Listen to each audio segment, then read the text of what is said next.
Hello and welcome back. Glad to have you here again for this next of my Interregnum videos as we get closer and closer now to the Conclave beginning. In fact, I'm recording this Monday morning, May the 5th, and so the Conclave is set to start in really just a couple of days from now. It'll be Wednesday, May the 7th. A couple things will happen that day. And one of those is at 10 o'clock in the morning, Rome time, there's a mass. They use the term in Latin pro eligendo papa or pro eligendo sumo pontefice, mass for electing the pope or mass for electing the supreme pontiff. And again, that's 10 o'clock in the morning in Rome. That's like 3 in the morning here. So I won't be getting up early for that one, as I attempted to do for the papal funeral. If I were in Rome, though, I would go to it, which is one of the memories I have from the 2005 transition experience from John Paul II to Benedict XVI. But that Mass, again, that run that's in the morning, the dean of the college normally presides at that. I would assume that will still be the case this year. The wrinkle this year, of course, is that the dean, Cardinal Giovanni Battista Re, is 91 years old and therefore not eligible to vote in the conclave. So it's possible we'll see Cardinal Pietro Parolin, who's the senior cardinal bishop and basically will be acting dean. It's possible we'll see him as the main celebrant for that Mass. But I would expect it actually still will be Cardinal Re, even though, again, he's not an elector, not a voter in this, and he will not be getting sealed into the conclave, as it were. But at any rate, just a few things about the conclave itself. Only the cardinals may enter. Now, you've got only the cardinals may enter the area where the voting happens, and that is within the Sistine Chapel. So if that Mass happens again in the morning at 10 o'clock at St. Peter's Basilica, by the afternoon, at 4:30 in the afternoon in Rome, they have an actual procession from the Pauline Chapel, which is just kind of just near the main part of the basilica, if you will. They process from there to the Sistine Chapel itself. So it's 4:30 in the afternoon in Rome, which means it's 9:30 in the morning for us in the Central Time Zone. So I do plan to watch that. I look forward to that. The Litany of the Saints will be sung. The cardinals will make an oath as they enter the Sistine Chapel, and each one makes it individually. It's not like everyone raise your right hand and say this together. It's each one of them saying it. And the idea is, it's not like, hey, we don't trust these guys, we got to make sure everyone does it individually. It's more about making the oath meaningful, that if the cardinals, each of them has to say it himself, it has an effect not just on the negative side of things, of like, I'm not going to reveal what I hear, I'm not going to be voting for, some bad reason or whatever.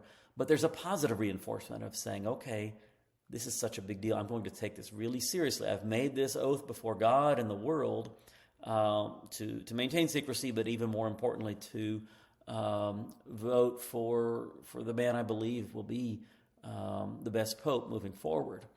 So the oath oath is taken again as they go into the chapel, and then when the votes start getting taken, the cardinals make an oath each time. Each time when they write their ballot in, they go up and they drop it in the container.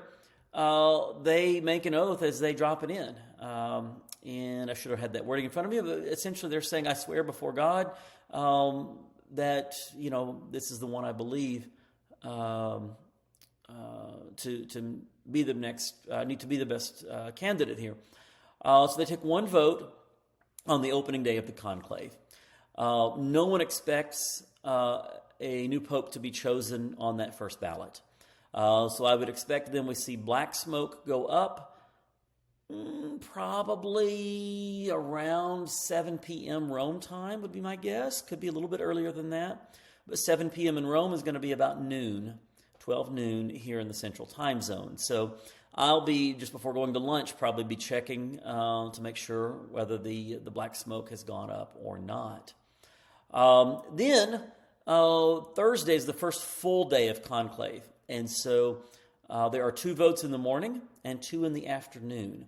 And this is Italian way of looking at morning and afternoon. So morning doesn't mean that 12 noon is the end of the morning. It's more like morning goes up till 1 o'clock-ish. Could be a little bit after 1 even, because then you have the big lunch and a big break time.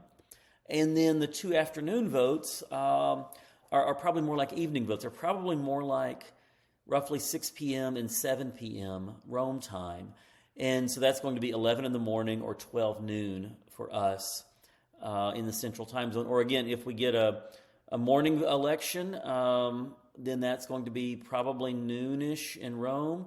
Could be a little bit earlier than that, but so we're talking could be a little bit later. Again, morning doesn't have to end right at 12 o'clock in that sense of morning. So we could be, I would expect if we see white smoke, or when we ultimately do, we'll either see it, in this Central Time Zone, either between 4 a.m. and 6 a.m. roughly our time, or we see it between about 11 in the morning and 1 in the afternoon. Those are the sort of prime times I would be watching for. And we'll get a better sense for that as things move along, because what happens is with the black smoke does not go up after every vote. Instead, what they do is after the 2 morning votes have been taken, if they're both unsuccessful, meaning no one has a 2/3 majority, then the ballots, the notes, whatever they have gets burned for the 2 votes together. And similarly in the afternoon, if you have a successful election, then everything is burned and you get the white smoke right then. If it's unsuccessful, you wait until you have both of the 2 mornings or both of the 2 afternoons to do that burning. They add a certain chemical in there to make the smoke either white or black. In the old days, they used wet straw or dry straw to make the color of the smoke, but one year it was kind of gray and kind of ambiguous, and so they said, okay, let's make this clearer by using some chemicals. I do expect, hopefully, God willing, maybe this is a relatively short conclave. People have all sorts of predictions on that, but I'm just looking at the last several conclaves. Most of them have taken just 2 or 3 days. So in 2013, when Pope Francis was elected, he was elected on ballot number 5, so that was the end of the second day. In 2005, Pope Benedict XVI was elected on the second day, the 4th ballot total, so that was the 3rd ballot of the second day. In 1978, in October, John Paul II was elected on the 3rd day, ballot number 8. In 1978, in August, when John Paul I was elected, that was on the 2nd day, the 4th ballot. In 1963, it was on the 3rd day that John the 23rd was elected, on the 6th ballot. And the longest one we've had in the last 75 years or so would be the conclave of 1958. 1963 actually elected Paul VI. I misspoke a minute ago. 1958 that elected John the 23rd. He was elected on the 4th day of voting, ballot number 11. So that's the longest that we've had, again, say in the post-World War II era. Would be that one in 1958. All the others have been either the 2nd or the 3rd day. And we'll have to see, people talk about some factors being different this time with more cardinals and more of them maybe not knowing each other as well, being from different parts of the world. Maybe that makes it take longer for them to come to that 2/3 majority. But we'll see, Some conclaves in the past, though, took a lot longer than the modern conclaves do. The record, if we're going to a little bit of trivia here, the record is 2 years and 9 months from the year 1268 to the year 1271. That elected Pope Gregory X. That election occurred in Viterbo, Italy, because papal elections weren't always in Rome for various reasons at different times. At one point the practice was wherever the Pope died, the election had to occur in that diocese. And I don't know if that was how Viterbo got the election or if there was another factor going in there. But the magistrates of Viterbo got impatient with the cardinals taking so long to elect a pope that ultimately they locked them in. They cut back their rations to food and water, and they even had workers remove the roof of the building where they were staying because they were so impatient on getting a result here. And this is actually where the term conclave comes in. They locked them in with the key Latin conclave, or actually be cum clave if you were fully in Latin, but it's, things move around into the different languages or whatnot. But with the key, con being with, clave being key, with the key, they're locked in until they get a result. Another long conclave took place in 1741 that went from February till August, 181 days, and it ultimately elected Benedict XIV. Now, what I don't know, some context here, I don't know if they had the system of doing the 4 ballots per day the way we do now. It's very possible that, they were doing 1 a day or sometimes maybe even less than that. Maybe there was no system, and so that's part of what could drag these out. The 1903 conclave that elected Pope Pius X after the death of Leo XIII, the 1903 conclave was the longest of the 20th century. That one took 5 days. The last time a conclave went more than 5 days was the one that started on December 14th of 1830 and finished on February the 2nd of 1831. So again, the modern times we've been at 5 days or less. So a couple things too about the election. Who can be elected? We've talked before about who can be electors. That is to say, cardinals under the age of 80 who have not been prohibited by some action of the Pope or something. But who can be elected? Technically, any baptized Catholic man. Most likely, of course, it will be a cardinal. The last time a non-cardinal was elected was Urban VI, all the way back in 1378. So you have to go way back in time. Cardinals know each other better than they're going to than 2/3 of them would know outsiders, right? I mean, a few American cardinals are obviously going to know other American bishops or other Americans who were prominent and active in the life of the church. But cardinals from Europe, from Asia, from Africa are not as likely to know them. So who is it that 2/3 of the cardinals are going to be able to come to an agreement on? Probably one of the guys in the room. Frankly, when popes create cardinals, which is the technical term, there's an Italian joke in there about the Pope is like God and being able to create something out of nothing when the Pope creates cardinals. But at any rate, when the Pope creates cardinals, when he appoints cardinals, he has it in mind, not only could this man help choose my successor well, but potentially could this man be my successor? A little fact, though, again, it could be anybody. If someone who is not a bishop gets elected pope, he must be ordained to the episcopacy, because to be pope is to be bishop of Rome. And the idea of bishops, again, that's what we say, that's something that's divinely instituted. It's not like Monsignor or Archbishop or even Cardinal, which are positions within the church that are purely creations of the church's authority. Deacon, priest, bishop are ultimately, we say, divinely instituted, come from the New Testament itself. Really, the office of the Pope is the same thing, but it's not ordained to be Pope. One is already a bishop and becomes Bishop of Rome by accepting the election. But the last time a non-bishop was elected, you have to go back to 1513 when Pope Leo X was elected. So anyway, again, though, can someone that's not a cardinal be elected?